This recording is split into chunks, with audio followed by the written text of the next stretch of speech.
Hello and good day everybody. Now we go to quality control part 2.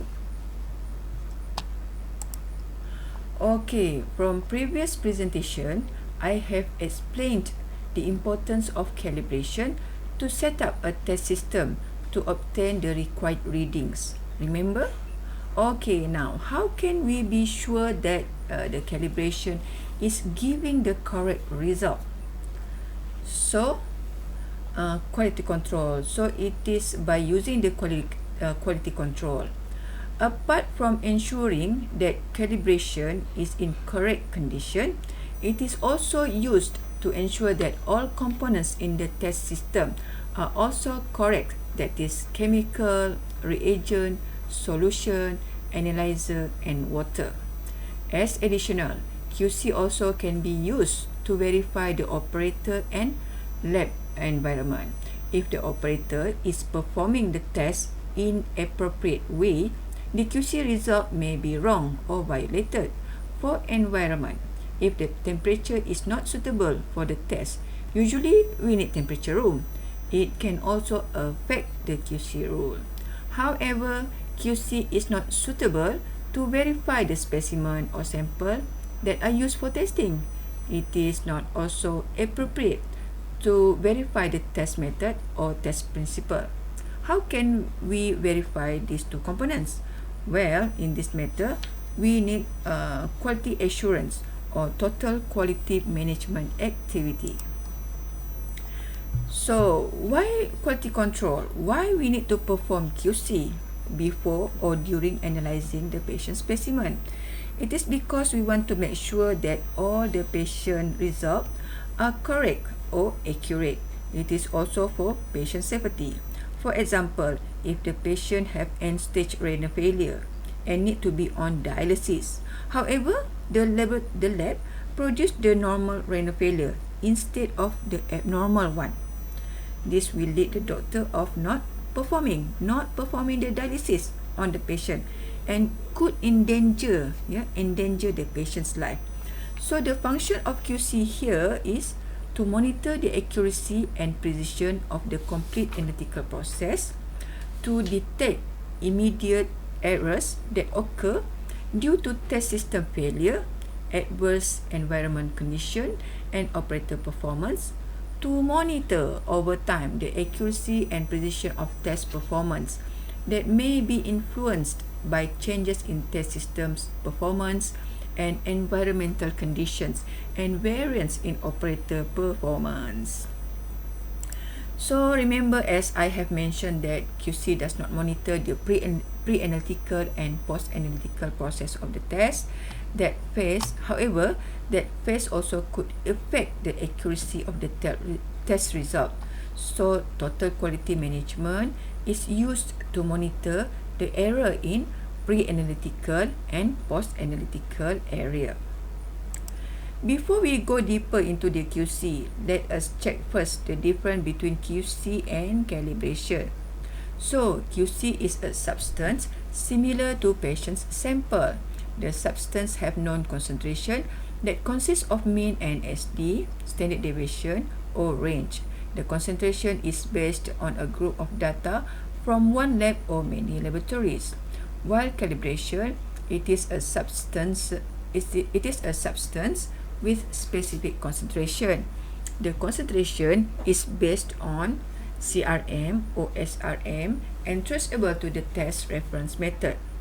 So for QC, the function is checking the instrument calibration and most of the analytical product, detect analytical errors and problem stability. For calibration, the function setting the analyzer to the test requirement and produce calibration curve that can be compared and estimate the concentration in sample. Another QC function is to measure accuracy and precision, prevent incorrect result, and help in troubleshooting. So another features of QC. So QC should be performed after analyzing the calibration. And before or during analyzing patient sample. How about calibration? Calibration should be performed before analyzing the QC itself and patient sample. Okay, got it? So there are two types of quality control. First is internal quality control.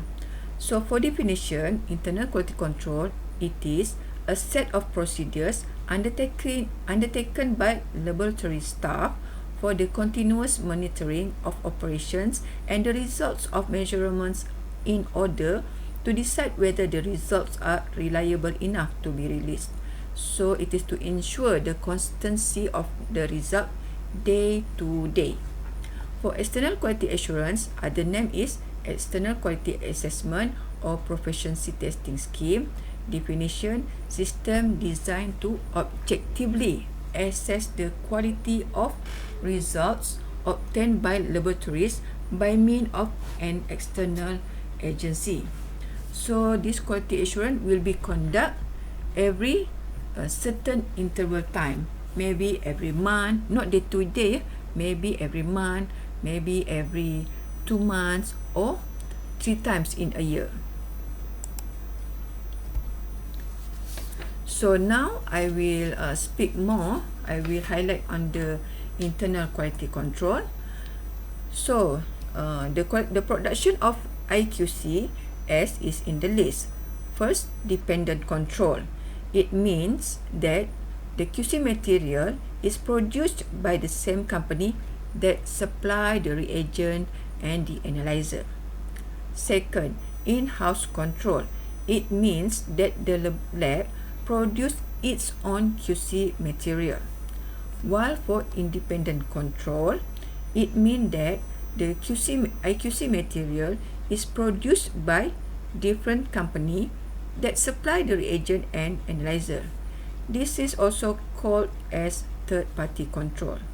So, under Laboratory Diagnostic Accreditation, ISO 15189, this kind of QC material is necessary where possible. So, list below is the important characteristic of an IQC material. First, same matrix as patient sample, whether the sample is blood, plasma or serum. Second, whether it is in lyophilized or liquid. Third, contain the analyte, either single or multiple. Fourth, must be in aliquoted form. 5. Have known concentration, that is mean and range. 6. Have one or multiple level of concentration. And lastly, the stability and volume should enough for certain period of time.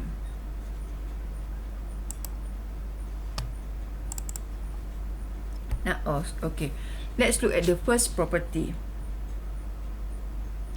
So, the QC should have same matrix as patient sample, that is with the blood, plasma or serum. So, the IQC material should be similar to patient sample as possible. So, if the patient sample is serum, then the IQC should be serum. If the patient sample is urine, then the IQC also should be in urine. So, this can be accomplished via pulling actual samples of human serum, pulling animal serum, or by using or adding artificial protein-based solution that has same physical characteristic as human serum.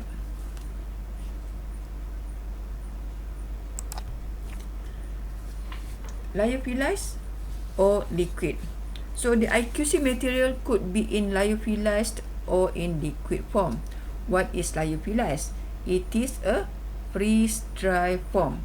There is pro and cons between the lyophilized and liquid form.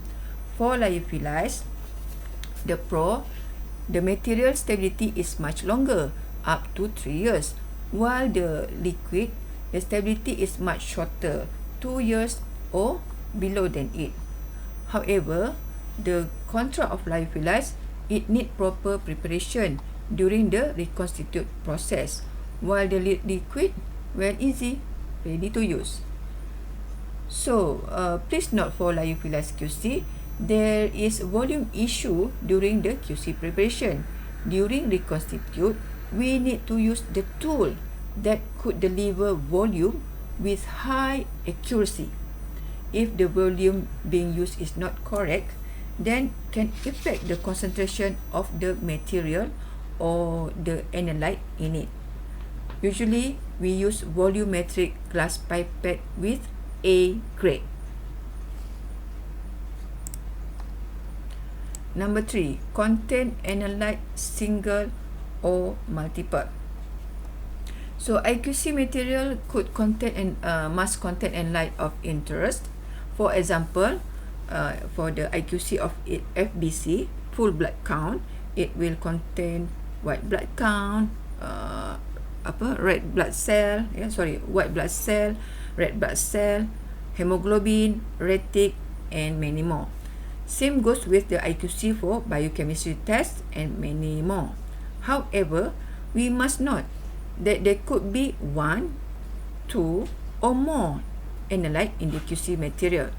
So, IQC that have only one analyte described as contain single analyte, while QC that have 2 or more analytes described as contain multiple analyte. Some QC are made as single analyte due to stability issue. If the analyte of interest is mixed with other analyte, they afraid there will be reaction that can deteriorate that analyte of interest. Therefore, it is made as single as much, such as HbA1c and blood gases. Usually, laboratory will use multiple analyte QC due to easy of use. Yes, of course, because only one QC that we need for many analytes of test, save time, energy, and cost, and less error. It is also in aliquoted form. So QC material is stored in aliquoted form. Aliquoted means the material is stored in small volume from a larger quantity. So usually it is in 1 ml, 5 ml, 10 ml, or maximum 15 ml that I have ever met.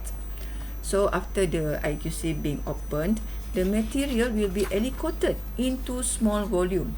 The purpose to maintain its integrity of the analyte concentration, because once the IQC open and take up from the store medium, it is subject to evaporation and will cause easily change in concentration. So by aliquoting, only small portion is taken out and used, while the rest of IQC material still be installed and the integrity is maintained. So if you can see in the slide, this is the QC material of 5 ml and 200 microliter. It is different from the chemical that we keep in bulk, such as 1 liter or 2.5 liter. So that IQC, when we want to use, we need to aliquot it again into smaller volume that is enough for analyzing, so that only one small portion from that QC will be used. The rest can be stored, meaning that from one bottle, it can be used several times without deteriorating the other portion of that QC material in that bottle. So for analyzing, the aliquoted QC of course is analyzed to monitor the test performance daily, and this used IQC need to be discarded because the integrity of it already deteriorate after usage. However, some IQC can be used several times depend on the manufacturer recommendation. I repeat, depend on the manufacturer recommendation. Usually we just throw it away after we use.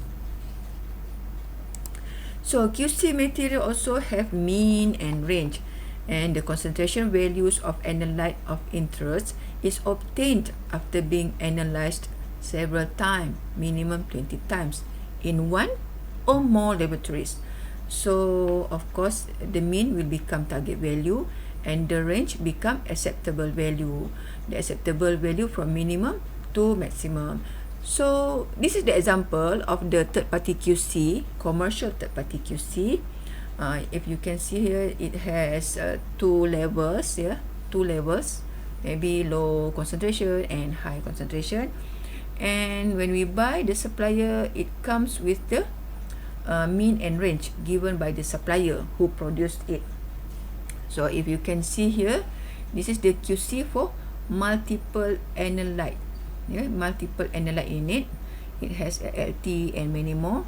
So each analyte have its own mean and range for level 1. Mean for level 1 from minimum range to maximum range. It also have level 2, the mean and the range from minimum to maximum. Yes, as I have before, QC also have one or multiple level of concentration.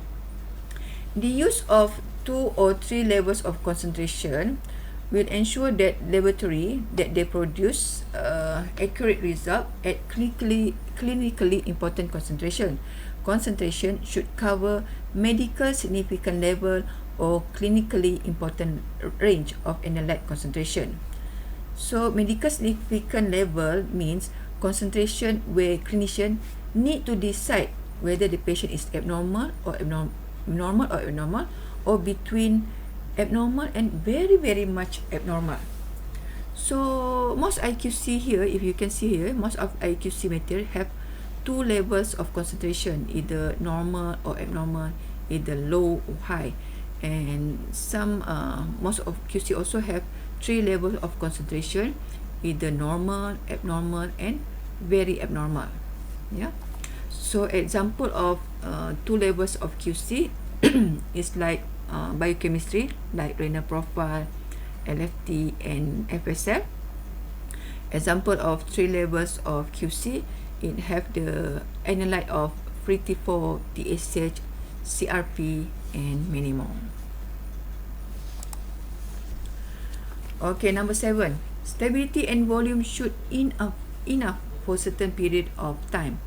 Yeah, because QC is used every day for daily monitoring, therefore the stability and volume should cover for 1 month, 6 months or much more, 1 or 2 years or 3 years, depend on the analyte stability. The longer the better. So purpose, every batch of IQC have its own mean and range value, yeah, so that we can use to monitor the precision and accuracy in long term run. So changing in QC batch or lot, meaning that the mean and range of the value will change. Thus, it is difficult to monitor in long term run.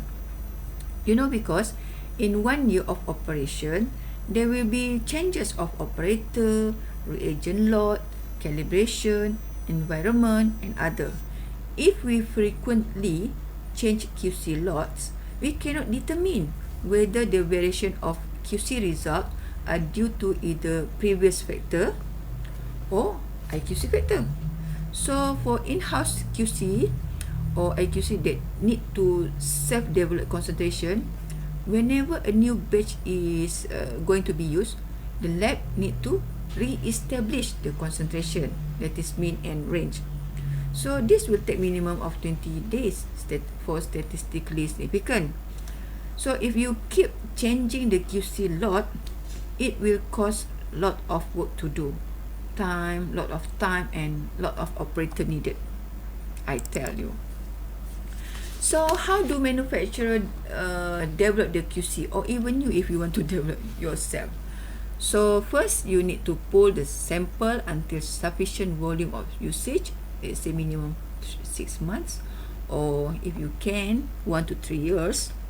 And you need to consider the analyte of interest, meaning that the analyte of interest must contain in that sample, in that QC. So example, the IQC material for renal profile and LFT should contain sodium, potassium, urea, creatinine, ALP, ALT, total protein, albumin and bilirubin. And you need to consider the level of IQC. That is 2 level IQC, let's say for RP, renal profile, should have 2 pools of serum that contain normal and abnormal renal failure. So maybe you need some additives such as bovine that will be added to the IQC material to achieve the target level. So this is where you collect the serum, serum, and then you pull it, you just pull it in the container to make it serum of 3 liter or 1 liter. This is the example. Second, you need to run that QC every day for at least 20 days, preferably 1 month or more. So you need to analyze the pooled sample every day and analyze the analyte of interest. So example, IQC for RP, you need to analyze the sodium. You must analyze sodium, potassium, urea and creatinine. So note, the control should be acid over an extended period to ensure that it is subjected to changes in laboratory environment that may occur with different operators or at different times of day. That is why need to run minimum of 20 days. And don't forget, record the data obtained, or else you have to repeat it back. And then from the data that you have collected, you need to calculate the data you need to find the mean and SD. So if you going to do 2 levels IQC, you will have 2 sets of data, same with 3 levels of IQC. So theoretically, repeating same sample will produce same results. However, it is not happen when there will always be variation in results produced from the same sample. It is not happen to have the same results only. So with a correctly operating system, repeating tests of the same control sample should produce a Gaussian distributed. Most of the data will accumulate at one point and a small portion will spread far from that point. That is, approximately 68% of values should fall between plus minus 1 SD range and be evenly distributed on either side of mean. 95% should lie between plus minus 2 SD. And 99.7 should lie between plus minus 3 SD. The remaining 0.3% of the data theoretically spread out to infinity.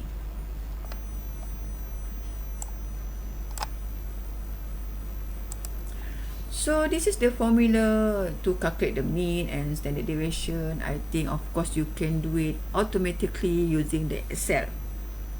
So what important that I want to point here is, in QC, the mean will become the true value or target value, while the SD, standard deviation, will become the limit for acceptability of control values. So basically for IQC, we will use plus minus 2 SD as acceptable value. Remember, plus minus 2 SD for acceptable value.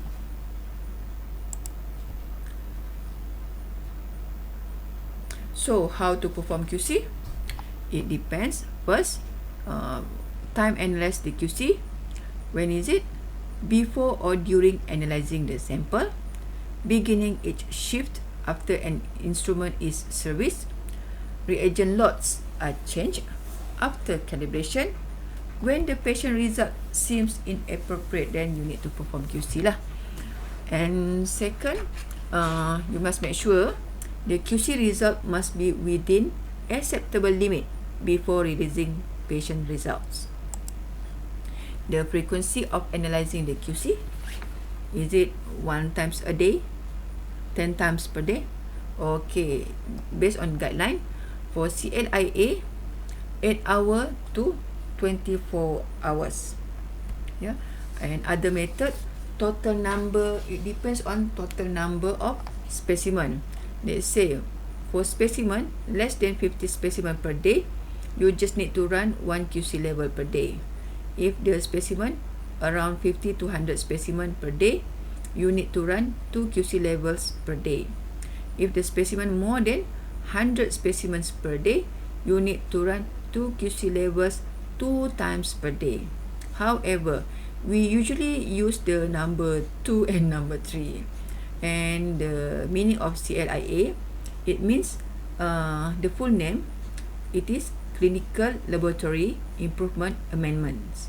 It is a program that regulates labs testing human specimens and ensure the lab provide accurate, reliable, and timely patient test result, no matter where the test is done. So now at this point, you have the QC material, you had analyzed it, and now you got the data. So how to interpret the data? So for first quick checking, you just need to compare the QC data with the mean and acceptable limit. So let's say this is the example of QC data for a day. Yeah. If the QC data fall within the acceptable limit, then your measure system is in good condition and you can analyze and release the patient result. If not, then you need to hold to analyze or you need to hold from releasing the patient's result. Second, you use the leveraging chart. If it's follow the target pattern, then the performance QC is okay and you can release the result. And third, you can use the Westgard material, meaning that if the QC performance doesn't violated the rule, then the QC is okay and you can release the result. Okay, let's go for quick checking. So let's say this is the daily QC data. Here you run total protein, AST, ALT, and many more. The QC have two levels 1 and level 2. Let's say for total protein, you got the reading of 7.6 and 7.2. So you need to compare with the target QC mean and range that have been given maybe by the supplier or you set by yourself. Yeah, you compare. So do comparison. For QC level 1, data here is 7.6. So it is within the range, right? Within the range. So meaning that the QC level 1 for total protein is accept. Okay, QC level 2, 7.2. You compare with the mean and range, or 7.2 is near to the mean, and it is within the range of 6.5 and 7.5. So meaning that the QC for total protein that day is good, and you can use this test for testing and you can release the result. So I hope that you can compare yourself the performance for AST, ALT, and LDH by you yourself. Okay, which test is okay and which test is not okay. So second way is use the Lever-Jennings graph. Lever-Jennings chart is a graph that QC data is plotted onto it to give a visual indication whether a lab test is working well or not. Yeah.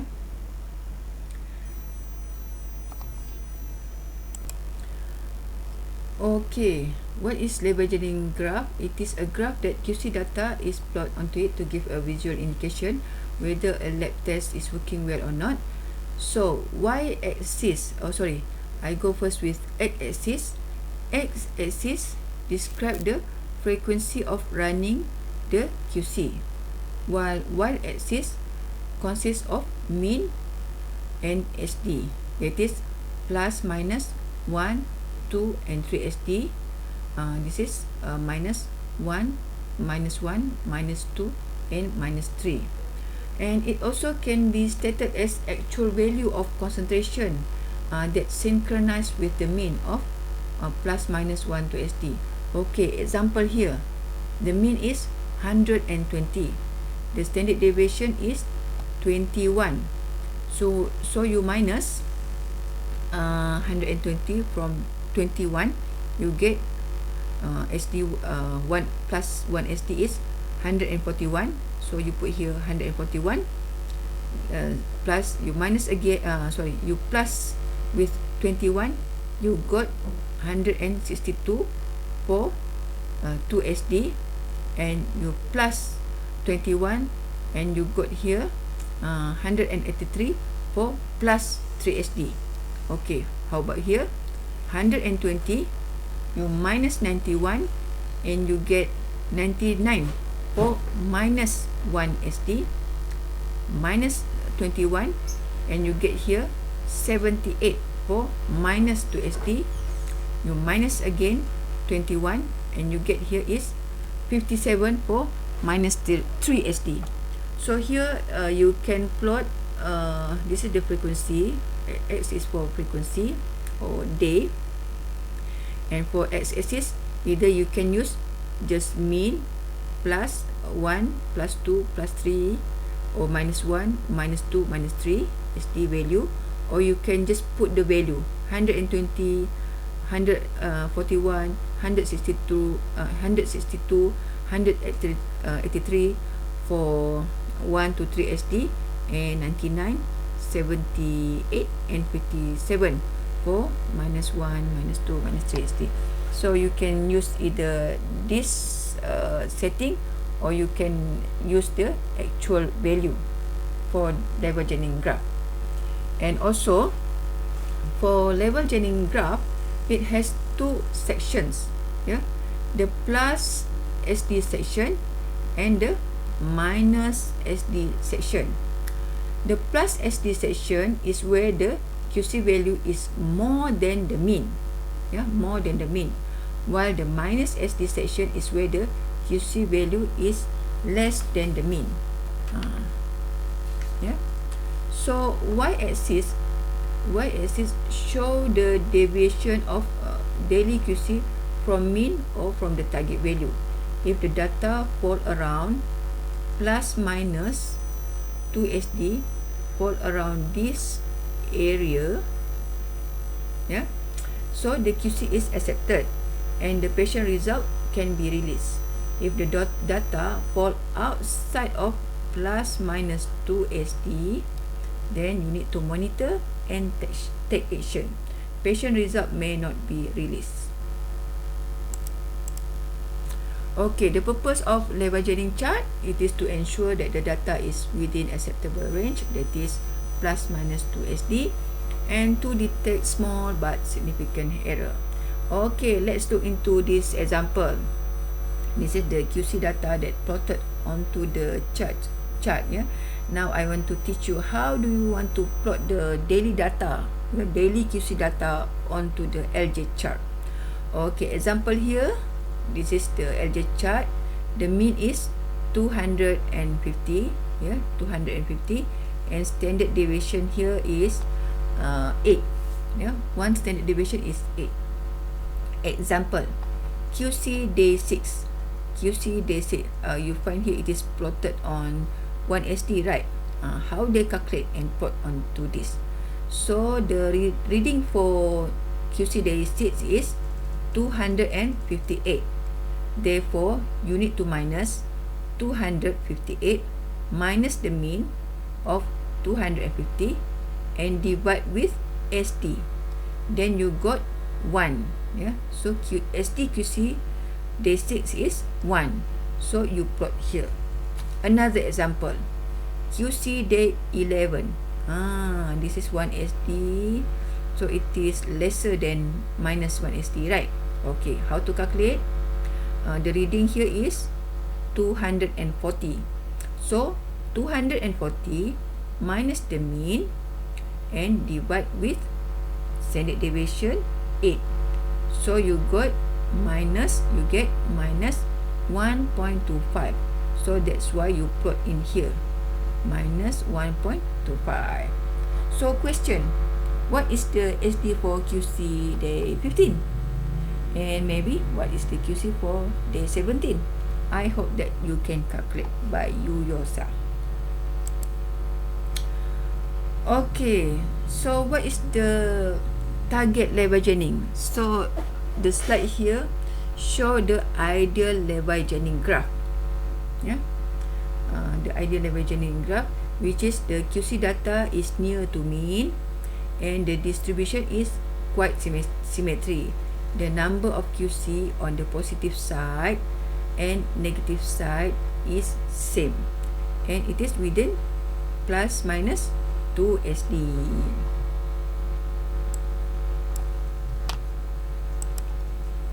However, some of the chart will show this kind of pattern. This kind of pattern which I don't really like lah. But actually usually we make this rather than the optimal one. Okay. So this is type of, we can say there is either systematic error or random error. So for systematic error, there is change in control values that are constant with predictable magnitude. So for systematic error, there is trend pattern, bias pattern, and shift pattern. So trend, it is shown in section C and section E. Section C and E show the trend pattern. It is gradual increase or gradual decrease magnitude of the QC on the same side of the section, either positive side or negative side, and may eventually out from the limit.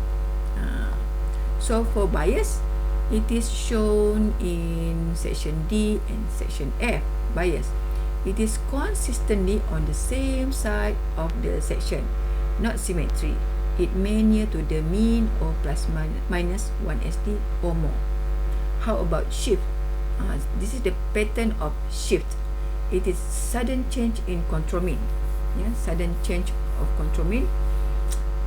For random error, there is change in control values that is not consistent and the magnitude is unpredictable.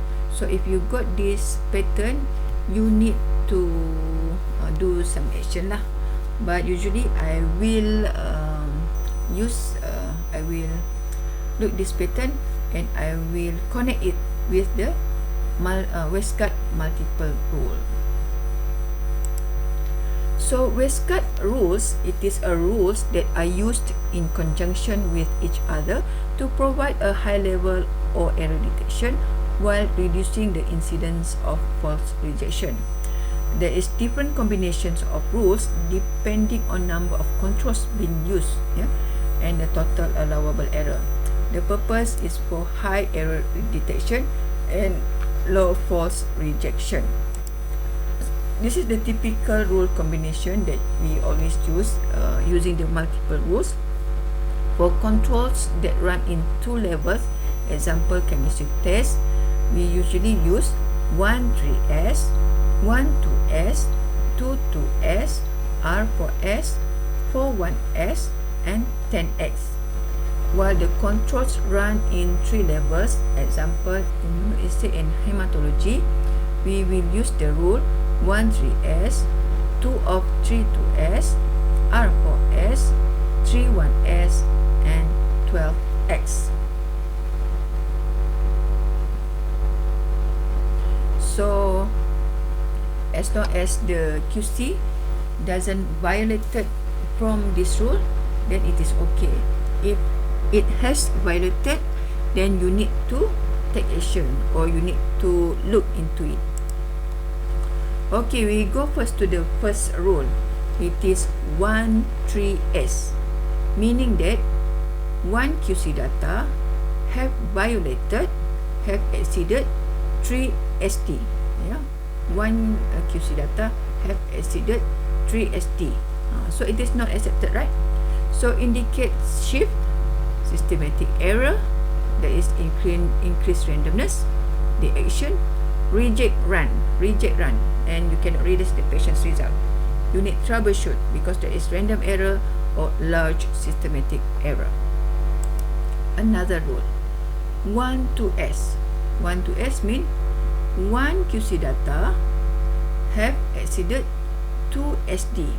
One QC data have exceeded plus minus 2 SD. So this is the warning rule. Action, you need to repeat run. If second run is okay, no need for sample rejection. If always occur, need to monitor for possible cause. Usually QC stability after thawing process, maybe. Okay, 2 to S, 2 to S, or 2 of 3 to S. 2 to S meaning 2 QC data have exceeded have exceeded 2 SD. Or if you have 3 levels, okay, another issue is 2 data of the different levels have exceeded 2 SD. Okay, I repeat. 2 data of 2 QC data of different levels, maybe level 1, maybe level 1 and level 2 have exceeded 2 SD. So this will go for 2 to S rule. Or if you have 3 levels of control, 3 levels of control, 2 levels has exceeded 2 SD, while only one within plus minus 2 SD. So it will become rule of 2 of 3 to S. So this indicate systematic error potentially affecting a specific portion of method curve. The action may require rejection run, meaning that yes, you have to hold the sample, you have to do troubleshooting, and you cannot release the patient's result. Okay, R4S. R4S mean the distance between 2 QC data is 4 SD, 1 SD, 2 SD, 3 SD, 4 SD. So it indicate random error potentially affecting a specific portion of method curve. Action may require run rejection. Of course, you cannot release the patient's result, and you need to do the troubleshooting. Okay, another rule, 4-1S or 3-1S. For 4-1S, meaning that 4-1S, 4 QC data of one level are on the same side between 1 and 2 SD. Between 1 and 2 SD, it is just on this side for 4 datas. While another scenario is 2 sets of data, maybe level 1, level 2, so total 2 sets of data equal to 4 datas, on same side between 1 and 2 SD. So this is the systematic error, may signal a change in analytical characteristic of system. Example, control load or care load. It is clinical significance of change considered before taking any action. So the action, okay, may not require run rejection. You maybe not require run rejection. You still can release the result. May not require immediate action. May be indication to perform maintenance or calibration. Therefore, must do checking on all components of the test system. So if you got this, you need to check lah your test system, like is the reagent is okay, is the calibrator is okay, is the water system okay, and many more, and any other factors. Okay, now the last rule, 10x or 12x. For 10x, meaning that 10 QC data of one level are on the same side between mean and 1 SD, while another scenario is 5 sets of data, 5 sets of QC data which equal to 10 datas, are on same side between mean and 1 SD, on same side, okay, between mean and 1 SD. So most of this control does not exceed 1 SD, so it indicates systematic error, may signal a change in analytical characteristics of system. Example, control load, care load. So usually it is not a clinically significant bias. So action may not require run rejection, may not require immediate action, may be indicator to perform maintenance or calibration. Therefore, must do checking on all components of the test system, as I have mentioned before for 4-1S. Okay. So this is the real scenario. I hope that you can read it by you yourself. And from this scenario, that's why some of the lab go for Six Sigma QC. Okay, if you find out there is error in the QC and you need to troubleshoot. So how to troubleshoot? So we can use type of error as guidance. For random error, there is change in standard deviation, there is random outlier and random variation of the QC, and it represents imprecision or maybe inaccuracy. The magnitude is not predictable. In leveraging, it showed as random distribution. In waistguard material, it showed as 1,3S or R4S. Okay, for systematic error, there is change in mean of control values, or it is remain constant and the magnitude is predictable. It represents inaccuracy or bias of method. For leveraging chart, it showed as bias trend. Also, it show a bias pattern and also trend of pattern of trend, which is indicate gradually loss of reliability in the system. For LJ also, it's shown in trend of shift, which is abrupt change in mean. Could be indicate change in test system. Example, load change, whether load calibrator change, load reagent change. Yeah. In waistguard material, it violated the rule of 2,2S, 2 of 3,2S, 4,1S, or 3,1S, 10X, or 12X. So, what for random error? What is the possible cause? So, it might be bubble in reagent, bubble in reagent line or instrument line, inadequate mixed reagent, and many more as I list here. For systematic error, there is maybe change in reagent, cal or control, or there is wrong cal or wrong setting the control values. Yeah, improper prepared reagent, cal or control, pipetting misadjust, and these three lists that I have listed for you.